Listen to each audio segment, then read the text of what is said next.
Remember back to when you were little and you used to like to build things?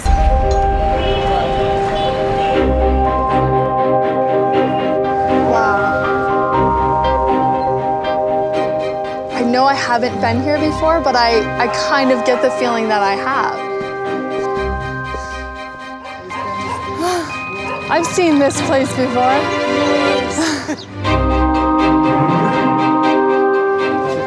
Wow.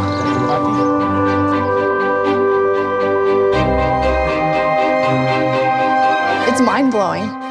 We're taking something in a video game and using that to create things in real life.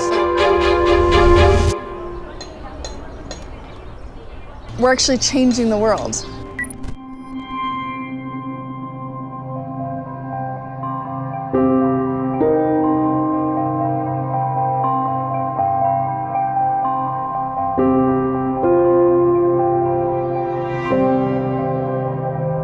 For the first time in history, more people live in cities than in the rural world.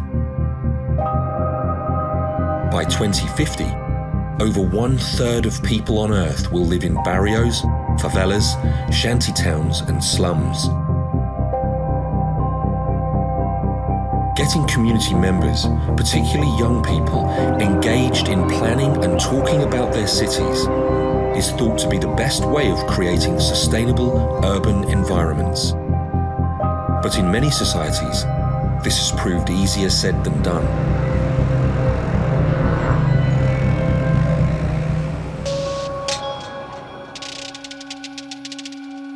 Our story starts back in 2011 in Sweden with an 11-year-old gamer. För ungefär 5 år sedan så stod det klart att miljonprogramsområdena här i Sverige var i akut behov av renovering. Både tekniskt, för husen var nedslitna, men också socialt eftersom det fanns stora problem med kriminalitet och utanförskap i de här områdena. Så därför så ställde en rad fastighetsbolag och byggföretag frågan: kan man utveckla en metod där man involverar de boende i idéer om hur de här områdena kan utvecklas och bli bättre? Och då inte minst ungdomarna.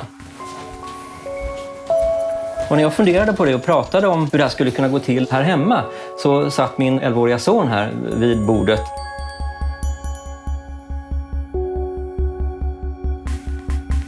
Och pekade plötsligt på sin dator och sa: men varför provar ni inte det här?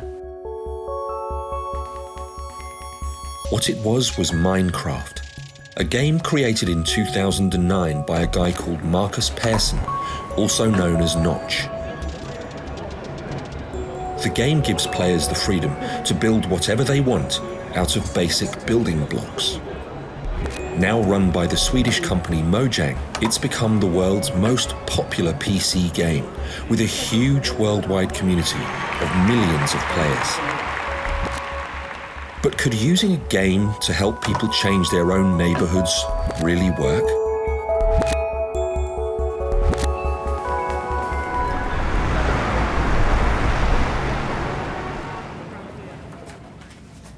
Dagen efter så ringde jag till Carl Manne, vd då på Mojang, och han tyckte det här var en toppenidé. Och sen var det igång.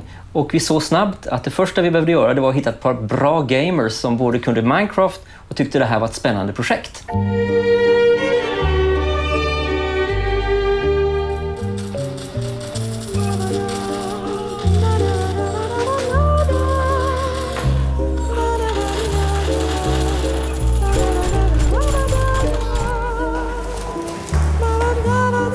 For hardcore gamers and childhood friends, David and Emil, the project came out of the blue.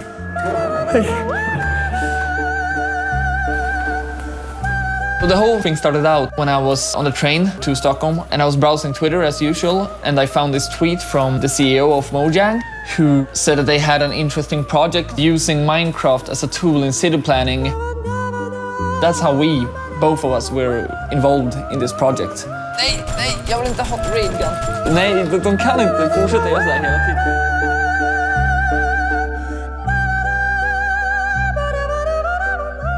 Neither I or Emil have any formal game development education or anything surrounding gaming at all. We're just gamers who've been involved in a really interesting project. 3, 2, Wow. Game over. Trial projects were organised in suburbs around Stockholm to see if the idea could work. We had 3 pilot projects: Fisksätra, Drottninghög and Hovsjö. Me and Emil, we build the city, the buildings exactly like they look today, the streets exactly like it looks today in the Minecraft model. And we had our workshop where people that lives in this area, together with the community, changes these models as they want it to be in the future. Minecraft is like digital Lego. You can't simulate things, you can only visualize things. So it's easy to learn, it's easy to understand, and it's not too complicated for the participants or for the people involved with planning the city. Det här är ett väldigt bra sätt att få in invånarnas och inte minst ungdomarnas åsikter i planeringen av en stad och en stadsdel. Vi ungdomar ville förändra själva i vår förort. Och vi vill bara att ni ska veta att Fisksätra är ett perfekt exempel för en perfekt förort.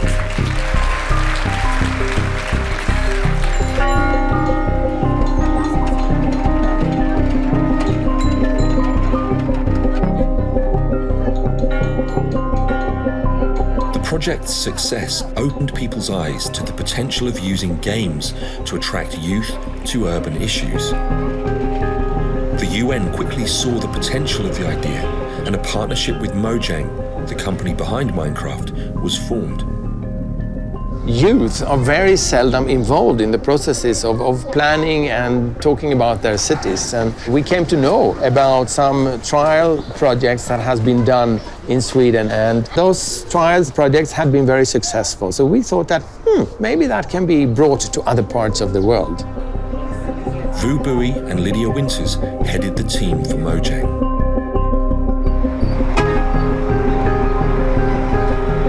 The city's been growing at such an incredible rate that the public spaces started to kind of fall to the wayside, which is what usually happens when urban development just kind of goes insane. And so now the people in the communities are realizing, no, we need to have these public spaces. It's incredibly important to our everyday life. I recognize this place. I've only seen it in the game, but it's actually so close to what it looks like, except the work has been done already. So before it had these sort of smaller pillars, and then they changed it so that it was more safe, so that when there's festivals or things, they don't have to worry about anyone falling into the pond. Without that community participation, you lose that ownership, that sense of this belongs to me, I helped make this. And to see people using the space and seeing that it has affected their lives and made it better was really an amazing moment. It always surprises me that you can actually get the feel of a place by being in Minecraft, even though there's not nearly as much detail. In the game, when they redesigned it and kind of made it look like this, it actually looks very similar to this now in real life. Minecraft was helping change people's lives in the real world.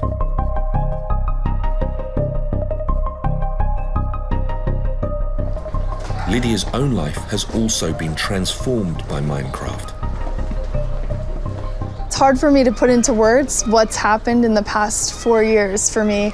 I was this scared girl who didn't really know what she wanted to do, and I hated traveling. I was kind of let my anxiety take over so many aspects of my life. And so I had gotten my degree in teaching, and I decided I didn't want to do that. I started dabbling in photography. I was trying kind of anything and everything, and I got really into creating videos. Hi, I'm Minecraft Chick, and this is my very first daily Minecraft video show. Some friends of mine recommended the game Minecraft, and I said, I'm not a gamer, I've never played games before. And they were like, well, that will be even better. Okay, so this is me starting. I don't even know how I walk. That's sad. My channel became quite popular. People thought it was funny because I was just being silly and kind of commenting on not having any idea what I was doing. Uh-oh. I was killed. As awful as I was at playing this today, I have to be better tomorrow. right? And in summer of 2011, I reached out to Mojang and just said, hey, I heard that you're coming to the US. If you need any help with anything, like, please let me know. I'd be happy to help. And expecting kind of an email back, like, sure, you could hand out flyers or, you know, get coffees. And I was totally fine with that. But it ended up that they needed someone to help host a booth that they were having at E3. Hi, I'm Minecraft Chick, and today I'm going to tell you why I'm having the best day ever! This is very awesome! Oh, really? This is great! This is way awesome! This is amazingly awesome. I get to hang out with Notch. Yes, I'm being a stalker, but I don't even care. That led to them saying, yeah, we want to bring you back with us. Are you interested in taking a job at Mojang? On our way to the airport. Which, of course, I was. Okay, about to go through Security 1 in Tampa. Love that, baby. Have fun. Never been on an international flight before. I was so ready to have a different life than the one that I was leading that I just jumped in sort of head first.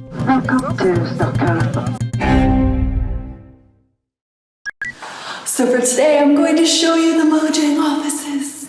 So first of all, you walk in. Here's the hands with money. I don't know what they represent. And then there's the bathroom. Yes, Minecraft blocks. And here's the Minecraft development team. In 2012, just after Lydia's arrival in Sweden, Mojang's unlikely partnership with the UN began. That was pretty much the whole office tour. It only takes 4 minutes. The project was called Block by Block. I've been involved with Block by Block since the very beginning. At the time, I think we were a 2.5 or 3-year-old company. So we were really excited to start talking to UN Habitat, for them to come to us and want to do a partnership. It was not only a big deal for us, but a big deal for them.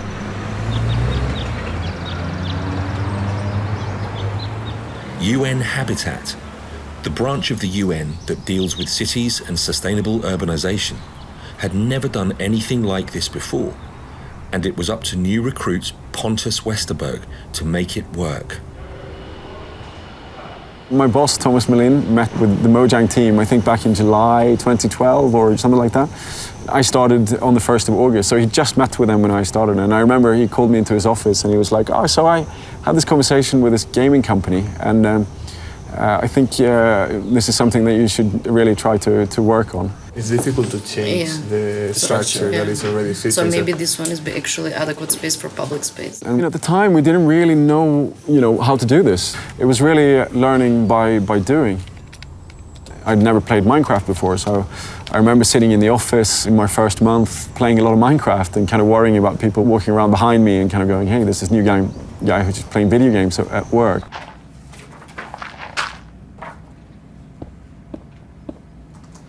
All of a sudden, Minecraft was going to be used to change the world and in real life change the space. So it wasn't just going to happen in the game, but we were going to work and fund the projects so that each space, people decide how it's going to be used, and then it actually happens.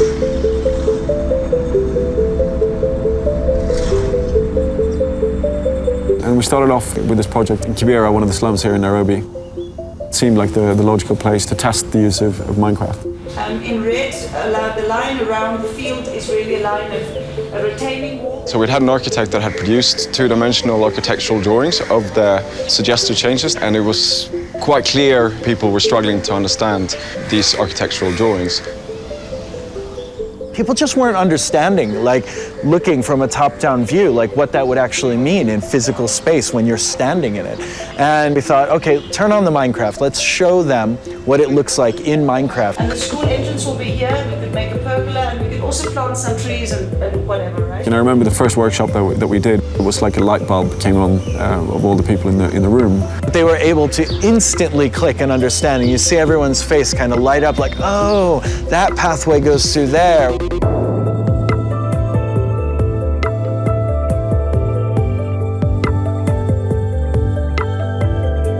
As soon as they were able to walk around in this three-dimensional Minecraft model, it was real kind of like new energy in the room, and people really started expressing their ideas in a different ways. And like that's when I really realized that we're really onto something.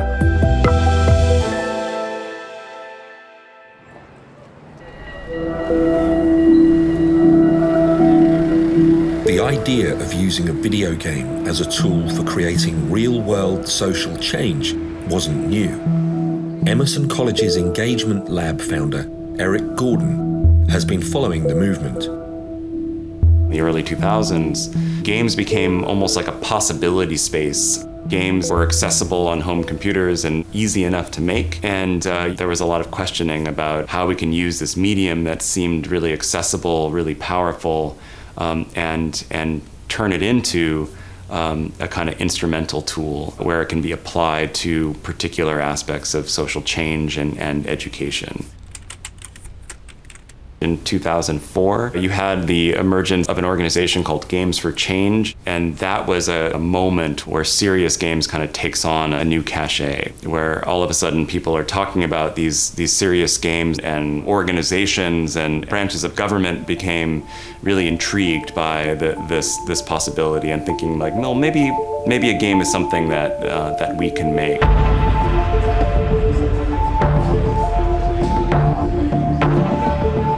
Entertainment in general, movies, television, books, have all played some kind of role in raising awareness around issues. But games has a very special feature that a lot of other popular entertainment doesn't have. And that really has to do with the type of engagement that a player has when they are playing the game.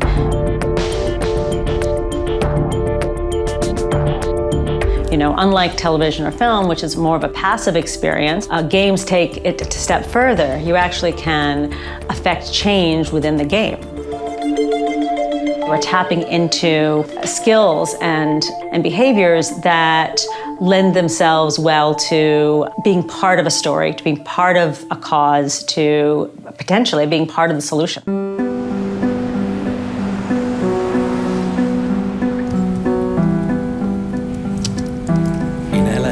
Architect and educator Jose Sanchez has been spending his spare time developing his game Blockhood. He hopes the game will eventually be used as a tool to help design and build sustainable cities. Blockhood, it's a video game where you design a neighborhood. The game provides you with many units that compose the city. In that sense, it's a very simple building game.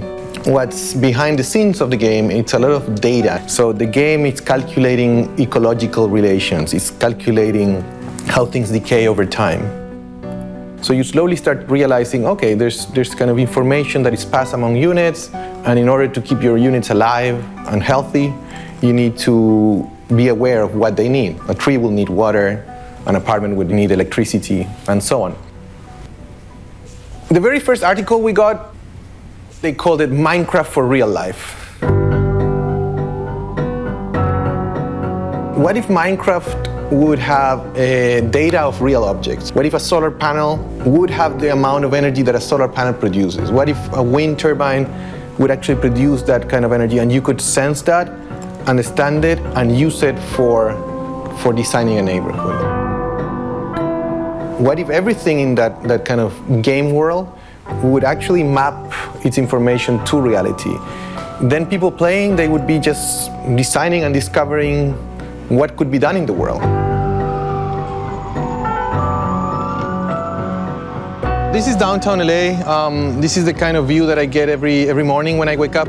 And I think that the life cycle of the city is one of the big inspirations for the game.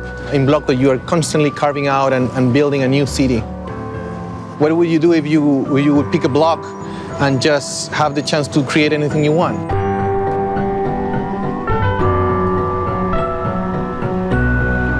If you think of the problem of global warming and ecological crisis today, I honestly believe that games as a medium are really defining a new space for addressing these issues and understanding the complexities of this problem.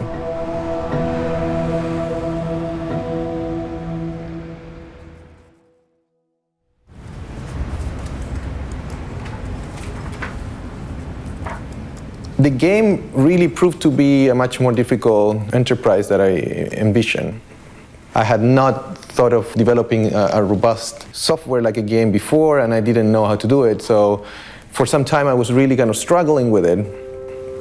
That's the point in which something very personal happened. My brother passed away.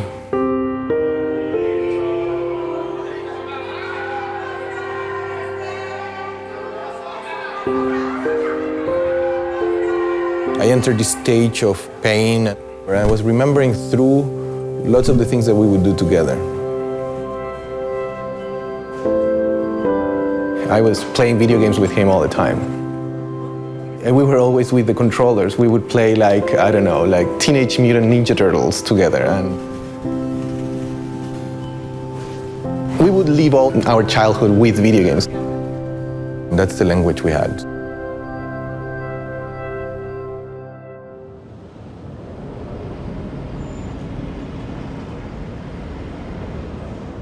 I had a period where I was very, very depressed. I dropped the game for 2 months. I didn't touch it. I was not doing anything.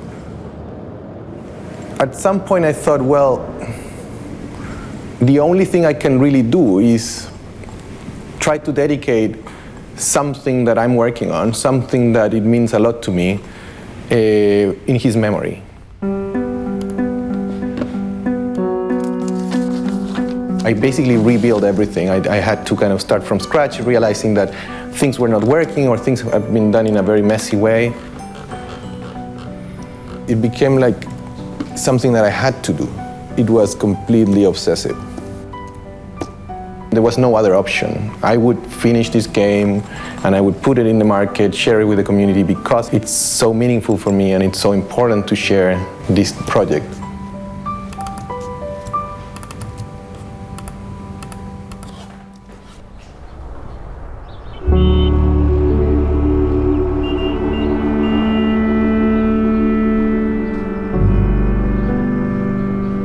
With the work on the first site now complete, the Block by Block team have begun work on a second, more ambitious project. The first project was finished in about 4 months, and the people in the community were so excited. They were kind of started working on another site and wanted it to be part of the Block by Block program. So now there's this huge area. Trash has just been thrown and no one's able to use the space. People who live in this area have removed 50 tons of rubbish. Like this whole hillside was covered with trash. And there's still a lot of it left. They want to protect it from encroachment. So if there's more activities and new things being built, then it will not be taken for private land for houses. Yes, thank you. People from different parts of the community, young and old, are participating in the workshop.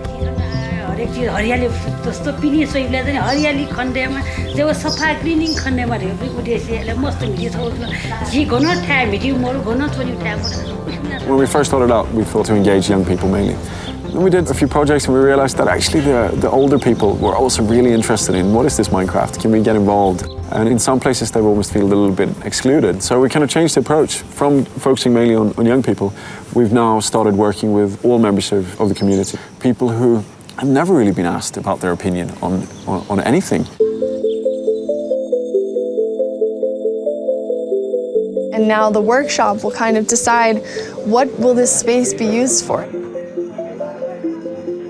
People have the whole area laid out in a way that they can walk through and kind of see, oh, okay, that's where the temple is, that's where the pond is. And then they can go, hey, we need a light here, and just quickly, with a couple clicks, build something that looks like a light. Not about going in with your own ideas and trying to fix people's lives. It's about helping enable and inspire them to do it and helping enable them to use the ideas that they already have and make it actually happen in physical form.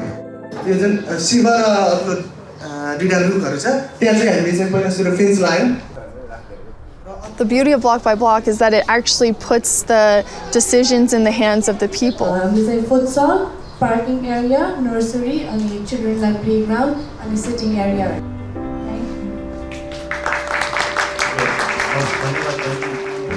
I look forward to hopefully coming back and seeing the park as an amazing place with all of these different ideas implemented. Thank you so much for having us.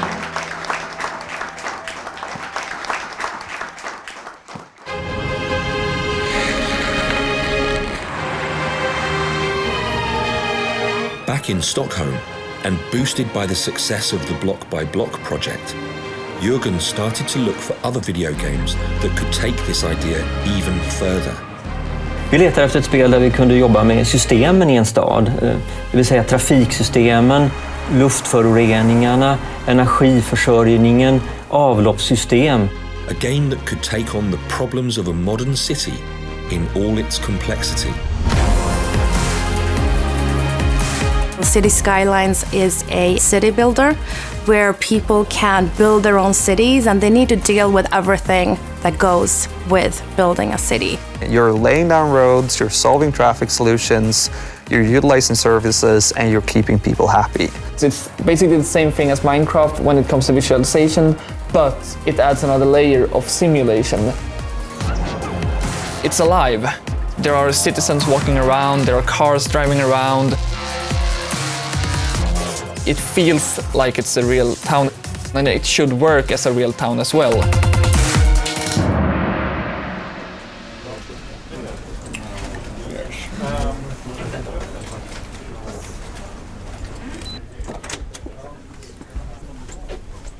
When Svensk Byggtjänst approached us, we jumped at the opportunity. We thought it sounded like a great way, not only to enforce the fact that games can be so much more than just entertainment, but also because we thought it was a really innovative way of trying to look at problem solving. The things that we learned really early on was that people love to manage things. When you give them something of their own, like this is your plot of land, they will take it as their own, they will care for it, they want to build things. It's something that's really deep set in humans, that they want to create things, they want to take care of things.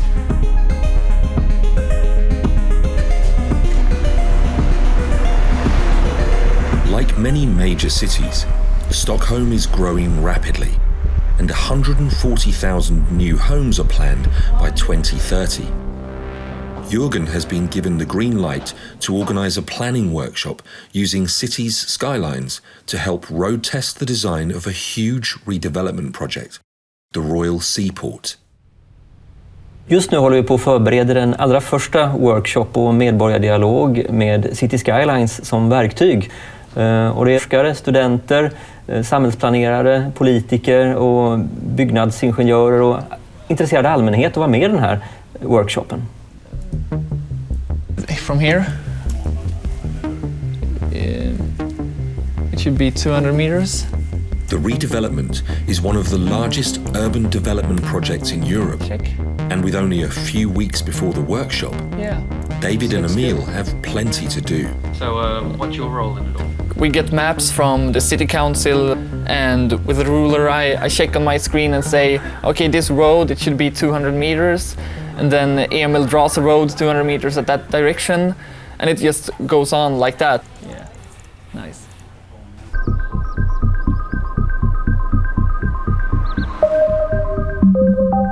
It was very interesting when we had our first meeting with Stockholm City Council. We showed them the game, and they entered with a perception that it could be something, but that it would be very limited. It will be interesting to see when it's all over what they think. The future Royal Seaport is currently an industrial area near Stockholm city centre. So this area below the hill is where our model is based. Everything will be changed in the future. All these buildings will be replaced with housing and offices. Last time we were here, that forest did not exist in the model, but today it exists. So we have the forest ready. It all relies on the first project. If this fails, everyone else will become much more skeptical. So much depends on it.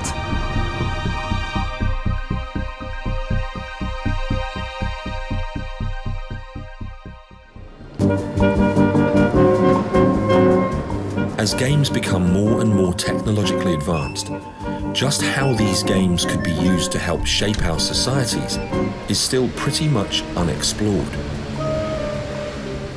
I wrote an article for The Guardian about the link between video games and cities and urbanism and how the two are influencing each other.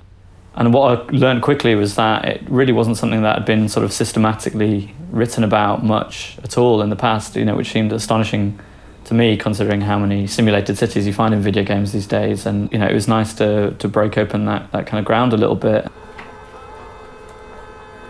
I think the gap between simulation and reality is closing. I think that's obvious in terms of the increasing complexity and plausibility of a lot of the video games that are being produced at the moment. I mean, I remember playing the first Grand Theft Auto, and the sort of resolution, wasn't that great. I mean, it seemed amazing at the time, but looking at it in retrospect, it seems kind of clunky. And I think it's not, not just the fact that it's got bigger, but also the fact that the sort of density of simulation has got better.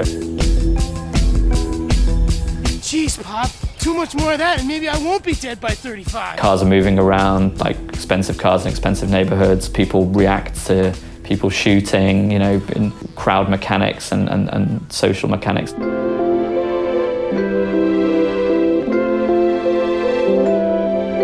I do think the city sim style of game is probably directly responsible for a sort of uptake of city planners and people having a sort of exciting, empowered sense of what putting a city together can be and how a city should function. And several people I spoke to in the article said that playing SimCity at the end of the 80s was a real eye-opening moment for them, because it was the first time that they sort of had this visualization of the city as a kind of system and as an exciting one, and as one that you the player could influence.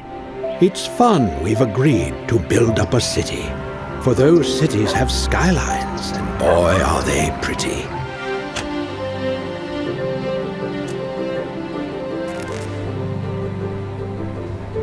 Entertainment-related games like SimCity, City Skylines can be beneficial in the evolution of cities, and I think will have an influence. But the sort of stumbling block, I think, upon which people fall when they think about these video games' influence in real life is just that the rules of these games are there to entertain, and fun is the priority of those games, not education. And education can happen on the way. And if you were to be interested, especially in how they modelled those cities, then you'd probably learn an awful lot about urban planning, urban zoning, crowd mechanics, crime, all these things that have obviously fed into this game. But it's very much you need to open the hood and look at the engine. You need to want to do that, and most people just want to drive the car. Holy shit! Yeah, you see, because the big merger is... Yeah, there is. That one is completely stuck. The people behind the game, Cities Skylines, are cautious about the idea of people planning the real world with their game. We've had a lot of interest in it from universities and schools, but simulations we use are fairly simple. And I think it's important the powers that be that use these tools are aware of this and have the knowledge to tweak it and change it to a more realistic outcome. Because if you start playing cities from City Skylines, I'm not sure you will get good cities. It might look like it, and you might be so convinced by the power of the simulation that you think it's the truth, but you really need to sort of tweak it well and deal with it properly for it to work.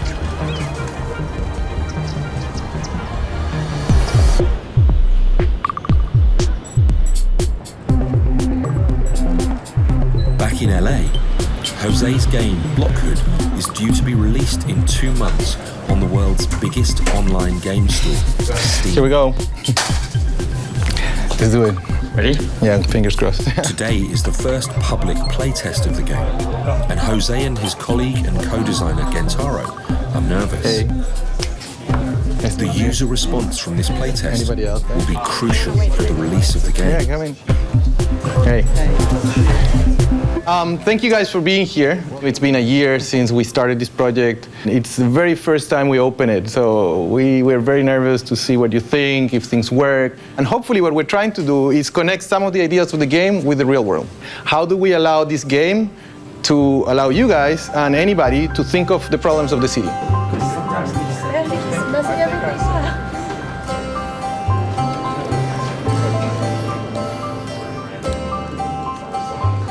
When you look at the game, you might think, well, this is not a real building. This is not a real city. It's like how a game can actually help us solve real-world problems. But I honestly believe that individuals playing games could be empowered to solve these problems in the future. What I've always loved about games is that they're not just something that you could do, it's a complete narrative in the sense that they take you from not knowing anything to explaining how variables work, how the game works, what are the problems that you're going to have, and how to overcome those problems. And I thought that that was the medium that would allow anybody, not being an architect or a designer, to start conceiving what are the cities of tomorrow. That's cool. Can you imagine a building like that? Nope. I don't even know how it's working, but it's working. Play is an important part of both the artistic process and the scientific process. Often in science we have to make intuitive leaps to make a huge leap forward. So the same might be true with urban planning. It might be that while we could run simulations that are very purely scientific, the big discoveries that we make in the future of how best to construct human societies in the urban environment might be made through discoveries that people make when they're just playing around with the system.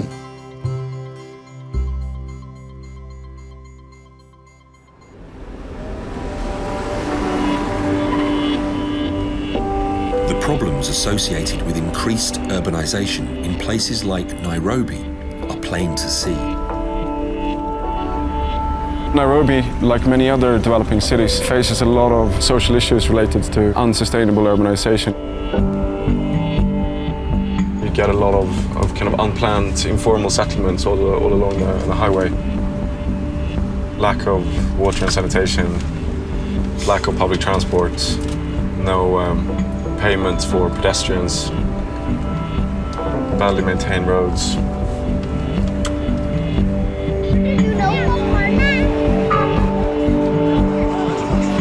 A large proportion of the population live in informal settlements.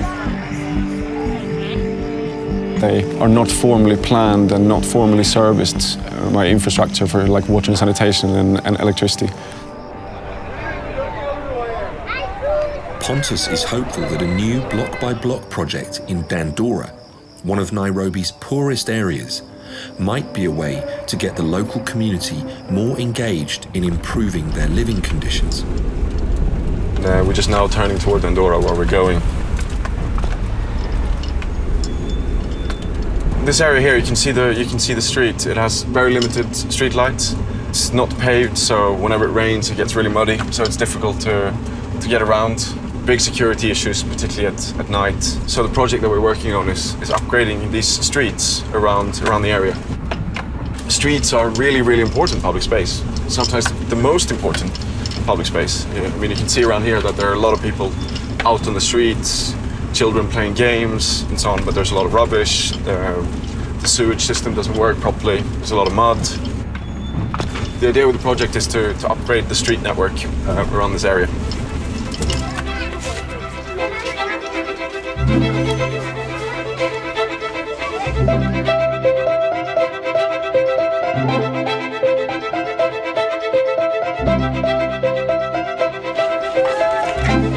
How are you? Abayako? No.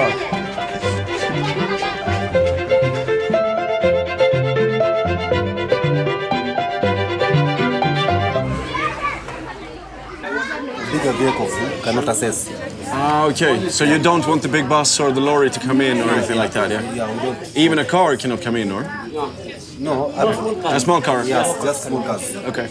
I love working with people in different parts of the world and seeing how we can get their voices and empower them to have an input into these urban planning processes. Minecraft is never going to replace technical design tools. But as a sketch tool, as a communication tool, as a community engagement tool, it's fantastic. You know, people can learn it really quickly. You can really start visualizing their ideas, you know, within a couple of hours, even with very limited computer knowledge. And that really builds their confidence to become part of this debate. We will start from here. Actually, this is not only a playing ground, but it's also a resting place.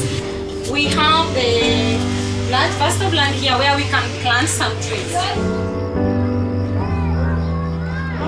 Since we started this initiative, the youth are ready to transform. They are engaging in these activities to transform the neighborhood. And it doesn't end with beautifying and cleaning the estate.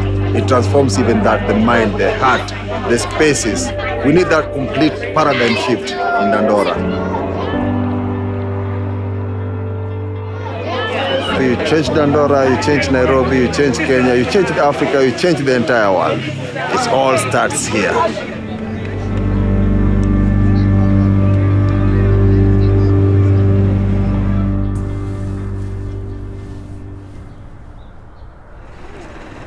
Despite the success of several block-by-block projects in places like Nepal and Nairobi, the team at Mojang want the idea to expand even further.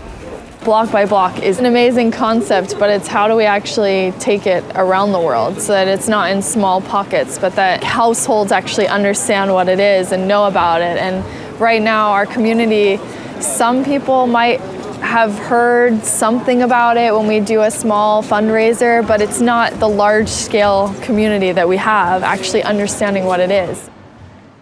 They've decided to use this year's annual Minecraft convention, or Minecon, to try and boost the profile of Block by Block. How was the flight over from Barcelona? Fine. We can't do it in a time by itself and basically say that people have to go to it. So, you know, I think it's... try to do our best to put it at a time when there's not major competition. So if we do have a slot like that, then we can put block by block in that time so that maybe it would generate more interest. Right now, it's not quite as... It's not out there. It really isn't. People still don't know what it is.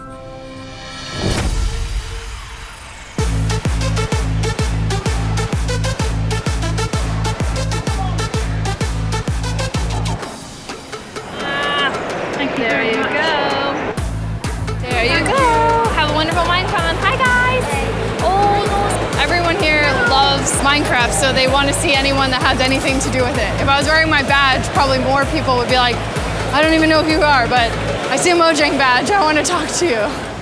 With over 10,000 Minecraft fans attending, it's a great opportunity. But will the average gamer be interested in block by block, or even understand it? It's a difficult concept to understand. There's elements of you're playing the game, there's elements of it being built in real life, but we're really, really excited to be able to show it.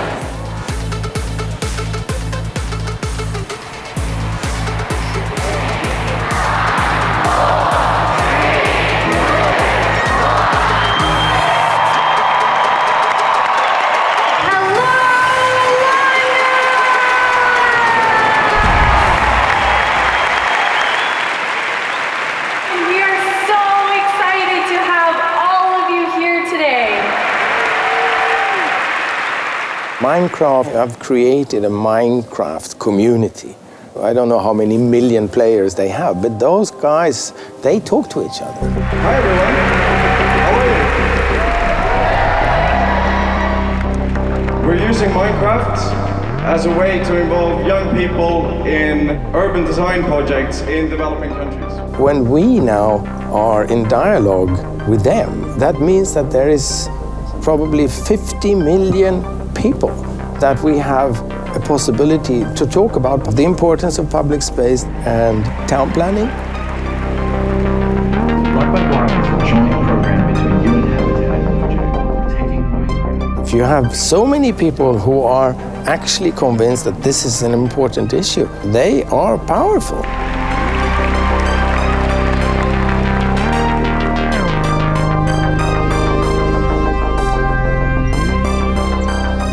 Hi everyone, thank you for coming. My name is Pontus Westerberg and I'm the coordinator for the Block by Block program at UN Habitat. So what is the process here? First, I think the whole idea of block by block is just incredible. It takes the idea of gaming changing the world and just completely redefining it. UN Habitat works with cities, city planning. The mandate of UN Habitat is to create sustainable cities in all sorts of different ways. And if we're not ensuring that we're having a conversation and involving all parts of the community, then we're potentially failing in that mission. And gaming, I think, is a way to bring in parts of the community that might not engage with these kind of processes normally.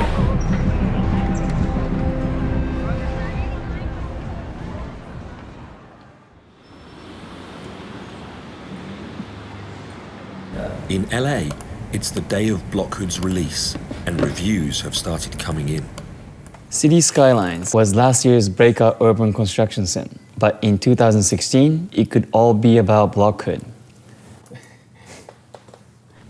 To realize that we were like among all these incredible games, like The Last Guardian, you know, Uncharted 4, all these insanely huge projects that are millions of dollars in the making. They have like huge companies behind, and among those, people were starting to look at our game. Obviously, there was a lot of pressure, like in the sense that could we even be among that list? Do we really belong, or was this kind of a little bit of a fluke? Someone is saying, I bought 2 energy drinks so I can wait up tonight. 2 minutes. 2 minutes. If we press publish now, it's on. It's done. At this point, we really can't do anything to the game anymore. We just have to trust ourselves that we did everything we can. We need to figure out a way in which we can train or educate people better to start conceiving what are the cities of tomorrow. And that's, I think, where games can actually have a huge impact.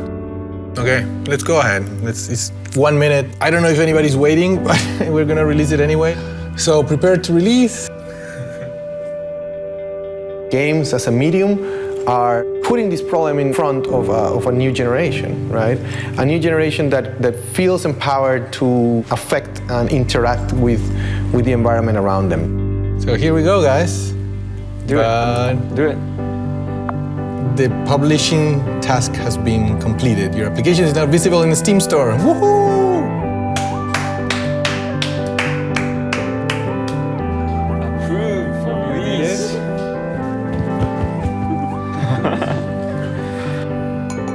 I honestly believe that many more projects are going to emerge that will bridge that gap between gaming and reality. The connection between a game and reality, it's getting closer and closer.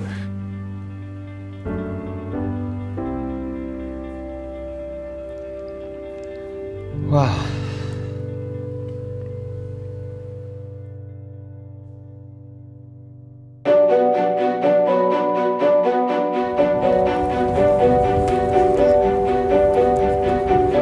In Stockholm, the day of the city's Skylines workshop has arrived. Det är första gången vi använder City Skylines. Vi har 50 studenter, unga forskare, arkitekter och samhällsplanerare här idag som tillsammans ska workshoppa kring att använda det här dataspelet som verktyg i stadsplaneringsfrågan. This will most likely work. Så här har vi då norra Djurgårdsstaden. Så det är det vi ska fokusera på. Det är bortom här och det är bortom här. I'm really excited to see what results will come out of this workshop, and I think maybe this could set the tone for a lot of other initiatives of this type, where you try to use new technology that innovates and develops quite quickly in solving some of the older problems that we have in society. Var är närmaste tunnelbanan? Hur mycket har vi som folk här? Vi kan dra en ny väg, för vi måste ha en väg för att placera ut tunnelbanestationen. We've been adding a lot of bus lanes or bus stops, and we have added more subway stations. Look how calm this is. There's people walking around, they're all happy. The workshop is provoking plenty of debate around the new development. And at its heart is a city builder game designed and built for entertainment. It's not a perfect simulation of reality. Nothing can do that right now. But as a tool, can bring different kinds of people together. People with technical experience, youths that just want to learn, politicians that don't really understand anything about this topic. Everyone can look at the screen, and it's a very easy situation where you can point and click and say, okay, but what happens if you drag that? And that kind of platform for discussion hasn't really previously existed.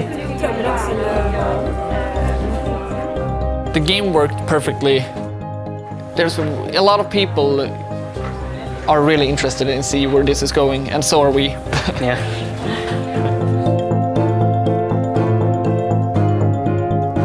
är vi ju tidigt i en process nu, så vi vet ju inte exakt hur de här materialen kommer att användas och förvaltas. Men jag hoppas att det här kommer att gå vidare och bli ett sätt som verkligen får medborgare att vara med och bestämma om sina städers framtid. As we think about the future of cities and we think about the sustainability of urban life, increasingly people are talking about how we can use this medium and turn it into a kind of instrumental tool. I mean, maybe there haven't been enough of these initiatives yet for there to be a clear sense of how much they can have an effect, but it's certainly true that at the moment, I mean, we're living in a deeply undemocratic time in the urban planning process, and so if gaming or something like that were to shake that up, it'd be very welcome, I think. We now have the tools that allow a group to imagine alternatives, which we didn't have before.